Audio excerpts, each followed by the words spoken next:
बिजली का सवाल है। हिमाचल प्रदेश बिजली उत्पादक राज्य है और हम बिजली पैदा करते हैं। हमारे पास नदियां हैं जिनमें पानी बहता है और उनमें बिजली घर लगे हुए हैं और क्वालिटी पावर हिमाचल प्रदेश में अवेलेबल है। सस्ती और क्वालिटी की पावर हमारे पास है। हाल ही में कुछ दिनों से जो है बिजली में प्रॉब्लम आई है। आज ही माननीय मुख्यमंत्री जी ने बिजली विभाग के अफसरों के साथ बातचीत की है। मुझे लगता है कि बिजली की जो समस्या है, जो कुछ दिन से जो कट लग रहे थे, वो अब बहुत जल्दी ही दूर हो जाएंगे और जो प्रश्न उन लोगों ने उठाया था वो सरकार के पास पहुंच गया था और बिजली की किल्लत आने वाले समय में नहीं रहेगी।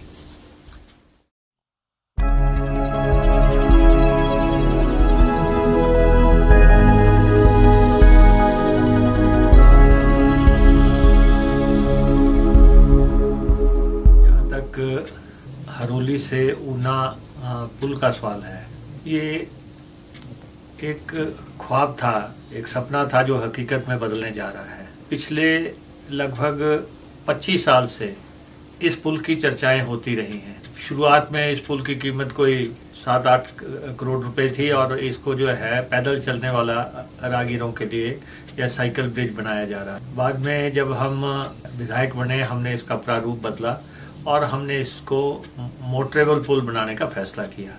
हिमाचल प्रदेश का सबसे लंबा पुल है और इस पे जो है लगभग अब इसकी एस्टिमेटेड कॉस्ट जो है 56 करोड़ रुपए के आसपास थी और इसमें युद्ध स्तर पे इस पुल का काम बन रहा है।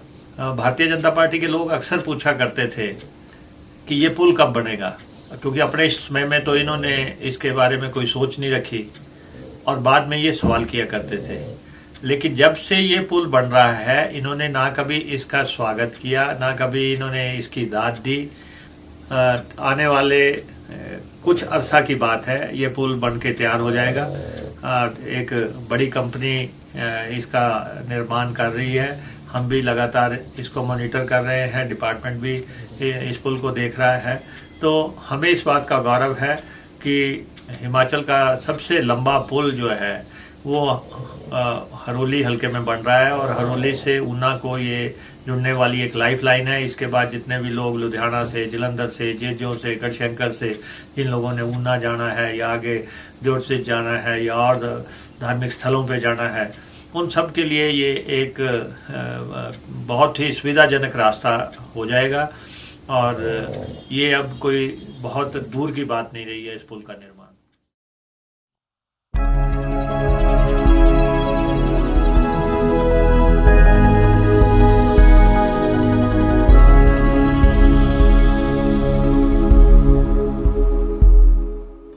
पानी जो है मानव जीवन के लिए बहुत महत्वपूर्ण है। जब आज से 15 साल पहले हम इस हलका में विधायक चुने गए थे, उसमें पानी ही एकमात्र मुद्दा होता था इस कॉन्स्टिट्यूंसी में कि पीने को पानी नहीं है, पशुओं को पिलाने को पानी नहीं है। निकास की बातें तो बहुत दूर की हैं, लेकिन जल के स्रोतों का मसला यहाँ पे मुद्दा था। इलाका मशहूर ही इसलिए था कि इस इलाके में पानी नहीं है और लोग अपनी बेटियों की शादी इस क्षेत्र में करने से हाथ खींच के रखते थे और अमूमन चर्चा करते थे कि अगर इस क्षेत्र से कोई रिश्ता जोड़ा जाएगा तो पानी की दिक्कत आएगी, पानी भरने के लिए दूर जाना पड़ेगा। लेकिन आज 15 साल में स्थिति में पूर्ण परिवर्तन आ गया है। आज जो बीत के क्षेत्र है, उसमें जो बीत क्षेत्र सिंचाई योजना बनी है 44 करोड़ रुपए की लागत से, वो योजना बन रही है और उसके बाद और उसमें लगभग जो है 75 किलोमीटर तो लाइनें बिछ रही हैं, 430 के आसपास हौदियाँ बन रही हैं। तो खेत को पानी पहुंचने का बंदोबस्त हो गया और ये अब दूर की बात नहीं है। यहाँ का खेत जो है सोना उगलेगा अब और फसल जो पहले पत्थरों का एरिया माना जाता था, उसमें फसलें जो है बेहतरीन तरीके से लगेगी। और इससे पहले हमने ट्यूबवेल्स लगाने की शुरुआत की थी। इस इलाके में कहते थे ट्यूबवेल नहीं लगेंगे, हमने डीप ट्यूबवेल्स लगाए उस समय भी लोग कहते थे कि जब हमने ट्यूबवेल्स लगाने की शुरुआत की तो उस समय भी काफ़ी लोगों ने आलोचना की। यही बीजेपी के लोग थे जो कहते थे इन्होंने बड़े बड़े वायदे कर दिए, ट्यूबवेल कैसे लगेंगे। लेकिन आज गांव गांव खेत खेत जो है ट्यूबवेल लगे हैं, कि गांव में 2-2 3-3 ट्यूबवेल लगे हैं।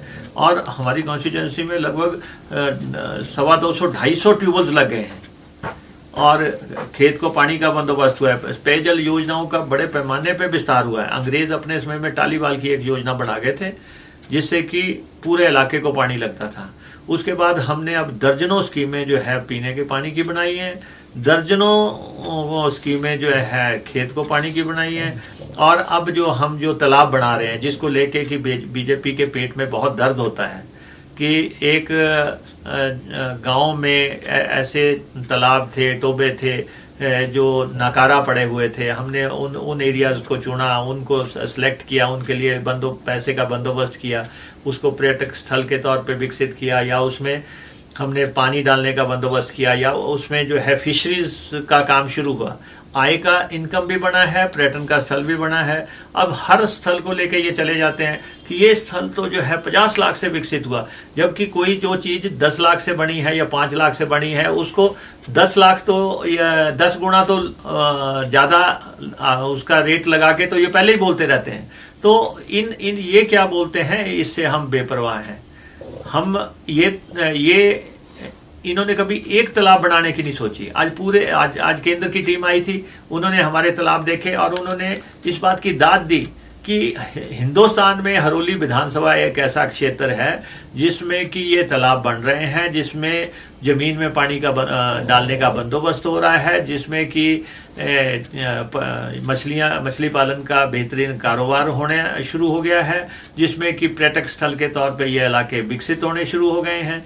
तो तालाब हम एक भी तालाब बंद नहीं करेंगे, हम सारे तालाब विकसित करेंगे, चाहे किसी को में कम पैसा लगे, चाहे किसी में ज़्यादा पैसा लगे, हम बंदोबस्त करने की कोशिश कर रहे हैं। और बाहर के लोग आके इन स्थानों की दाद दे रहे हैं और सिर्फ आलोचना करने वाले ये मुट्ठी भर लोग हैं, एक चौकड़ी है चंद लोगों की। और मैं आपको पहले भी कह चुका कि ये एक हरोली भाजपा एक चंद लोगों का गिरोह है, विकास विरोधी गिरोह है, जिनको की कोई चीज रास नहीं आती। और इनको इनका गेम प्लान है, ये 90 दिन है इनके पास, इसमें जितनी ये आलोचना करना चाहें करें, जितनी चर्चा करें, इनको अपनी हैसियत जो है पता लग जाएगी।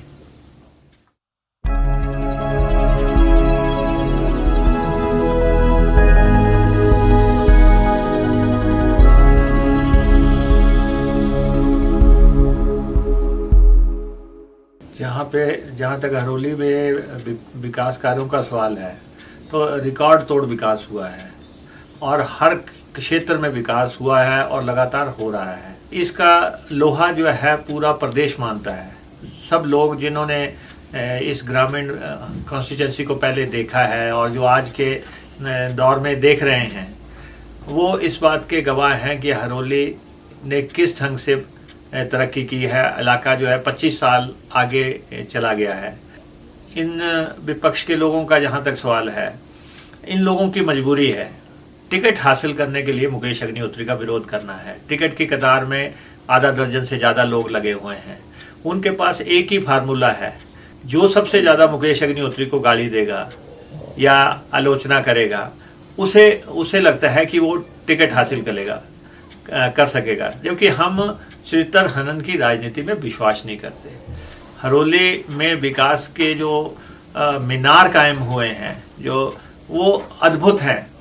हम भी इस परफॉर्मेंस को रिपीट नहीं कर सकते।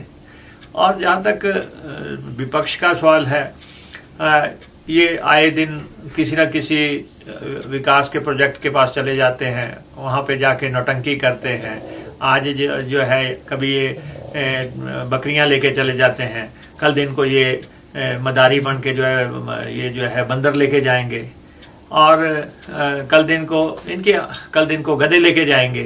तो इनका जितना रुतबा है, जितना की सोच है, उसके हिसाब से ये काम कर रहे हैं। लेकिन ये पब्लिक है, ये सब जानती है कि किस ढंग से हरोली में परिवर्तन आया है। और मैं भारतीय जनता पार्टी के लोगों को ये कहूँगा कि हमने तो खरबों रुपए का काम यहाँ पे कर दिया।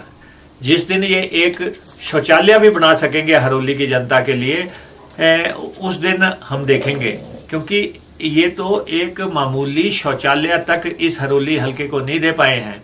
हमने तो यहाँ पे 3 कॉलेज बना दिए हैं, 3 तहसीलें बना दी हैं, 2 औद्योगिक क्षेत्र बना दिए हैं, ITI बना दिए हैं, सुविधा केंद्र बना दिए हैं, सड़कें बनाई हैं, पुल बन रहे हैं, सिंचाई की योजनाएं बन रही हैं, एक लंबी चौड़ी फहरिस्त है। तो इसलिए अब इनको लगता है कि ये तो कह नहीं सकते कि विकास नहीं हुआ, अब ये कह रहे हैं कि विकास पे विवाद करना है। तो मैं आपको ये कहना चाहूँगा कि हरोली कॉन्स्टिट्यूंसी में लड़ाई विकास बनाम बकवास की है, और हम विकास की बात करते हैं, ये बकवास की बात करते हैं, और जितना ये करना चाहे ये कर सकते हैं, लेकिन ये हरोली के जो अंदर की जनता है वो सब कुछ जानती है।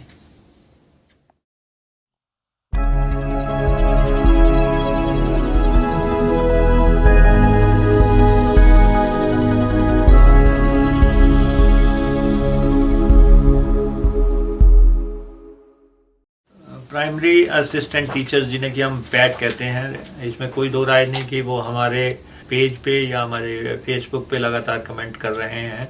ये टीचर्स जो हैं कांग्रेस शासनकाल में लगाए गए थे। हमने पीछे भी इन 2-3 बार इनके वेतन में इजाफा किया, और अभी इनको 21,500 रुपये मिल रहे हैं। अब ये टीचर्स हाल ही में जो इन्होंने हमें सम्मानित किया, और इन्होंने कुछ मांगे रखी हैं। इनका ये एक तो ये कहना है कि हमें JBT के बराबर का स्केल दिया जाए। तो ये बात सरकार में हमने उठाई थी, और मुझे लगता है कि बहुत जल्दी इनको JBT के बराबर का स्केल देने का फैसला हो जाएगा, क्योंकि सेकेंडली ये चाहते हैं कि इनका जॉब भी ट्रांसफरेबल हो जाए, ताकि क्योंकि काफ़ी लोग काफ़ी समय से एक स्थान पे लगे हैं, कुछ लोगों की शादियां हो चुकी हैं। तो जो भी इनकी 4 मांगे हैं, और वो चारों मांगे जो है शिक्षा विभाग में मॉनिटर हुई हैं, और मुख्यमंत्री जी से भी चर्चा हुई है, और मुख्यमंत्री जी लगभग इस बात पे सहमत हैं कि इनकी मांगें जायज़ हैं, और सरकार बहुत जल्दी इनको इम्प्लीमेंट करने के लिए कदम उठाएगी।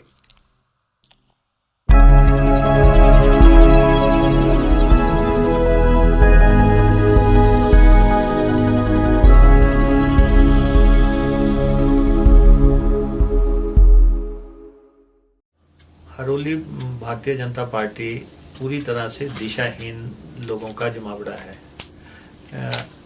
इनको विकास से कोई सरोकार नहीं है। ये हताश और निराश लोगों की एक टोली है, और जो लोग हताश होते हैं वो लोग चरित्र हनन की राजनीति का सहारा लेते हैं। और हम हमारे 15 साल के राजनीतिक जीवन में हमने आज दिन तक चरित्र हनन की राजनीति से पूरी तरह दूरी बनाए रखी है। हमारा मकसद विकास की राजनीति करना है, हमारा मकसद कल्याण की राजनीति करना है, हमारा मकसद गरीब की सेवा करना है। ये एजेंडा अपने आप में बहुत बड़ा एजेंडा है।